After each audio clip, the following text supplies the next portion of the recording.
میرے واجب الاحترام بزرگوں و دوستوں، امید کرتا ہوں کہ آپ سب خیریت سے ہوں گے۔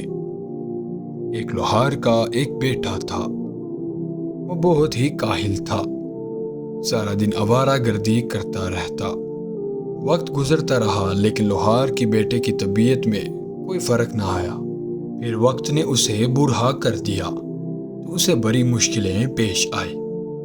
ایک دن لوہار نے پریشانی کے عالم میں اپنی بیوی سے کہا، کیا فائدہ ہماری زندگی کا جس میں ہماری اولاد ہی نکمی اور کاہل ہو؟ سوچو، اگر اب بھی اس نے کام نہ کیا تو ہم کھائیں گے کہاں سے؟ ابھی بھی وقت ہے، اسے کہو کہ کوئی کام سیکھے اور پیسے کمائے۔ آج ہی سے کوئی نہ کوئی کام شروع کر دے ورنہ زندگی بہت مشکل ہو جائے گی۔ لوہار نے اپنی بات ختم کی تو اس کی بیوی پریشان ہو گئی۔ سوچ و بچار کے بعد اس نے تنہائی میں بیٹے کو ایک سکہ دیا اور کہا کہ دن کا زیادہ تر حصہ باہر گزارو اور شام کو اپنے باپ کو سکہ لا کر دینا۔ شام کو جب وہ سکہ لے کر گھر آیا تو اس نے اپنے باپ کو سکہ دیا کہ میں نے محنت سے کمایا ہے۔ اس کے باپ نے سکہ لے کر چولہے میں پھینک دیا۔ یہ سکہ تم نے اپنی محنت سے نہیں کمایا۔ بیٹا یہ سن کر خاموش ہو گیا۔ وہ سمجھا شاید یہ باپ کو حقیقت کا علم ہو گیا ہے۔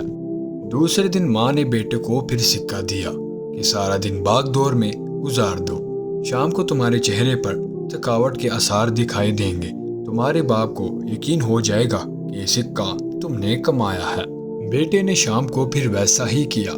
لوہار نے چند لمحے سکے کو ہاتھ میں گھمایا، اسے پھر چولہے میں پھینک دیا اور غصے سے بولا، تم نے مجھے پھر دھوکا دیا ہے۔ ماں نے محسوس کر لیا کہ بیٹے کو واقعی کچھ نہ کچھ کرنا پڑے گا، کیونکہ جب باپ نے سکہ آگ میں پھینکا تو بیٹے کے چہرے پر پریشانی کے کوئی آثار نہ تھے۔ ماں نے بیٹے کو سمجھایا کہ اب تم جان چکے ہو کہ تم اپنے باپ کو بیوقوف نہیں بنا سکتے، اسے مزید تکلیف نہ دو، کوئی کام ڈھونڈو، اس بات کی فکر نہ کرو کہ تم کتنے پیسے کما کر لائے ہو، اور تم اپنے باپ کو بتاؤ کہ تم اپنے پاؤں پر کھڑے ہو گئے ہو۔ بیٹا خاموشی سے چلا گیا اور ہفتہ بھر مختلف جگہوں پر کام کیا۔ جب اپنی محنت سے کچھ پیسے اکٹھے کر لیے تو اس نے اپنے باپ کو لا کر دیے، اور باپ نے پہلے کی طرح پیسے مٹھی بھر گھمائے، پھر انہیں آگ میں جھونک دیا اور بولا کہ مجھے یقین نہیں آتا کہ یہ تمہاری کمائی ہے۔ بیٹے نے جب یہ سنا تو آگ کی طرح بڑھا اور غصے کے عالم میں بولا، میں نے صبح و شام محنت مزدوری کی، یہ پیسے اکٹھے کیے اور آپ نے آگ میں پھینک دیے۔ باپ نے مسکرا کر بیٹے کی طرف دیکھا اور کہنے لگا، اب مجھے یقین آ گیا ہے کہ تم نے اپنی کمائی سے یہ پیسے کمائے ہیں اور اس کی خاطر آگ میں ہاتھ ڈالنے سے گریز نہیں کیا۔ اب مجھے تم پر فخر ہے۔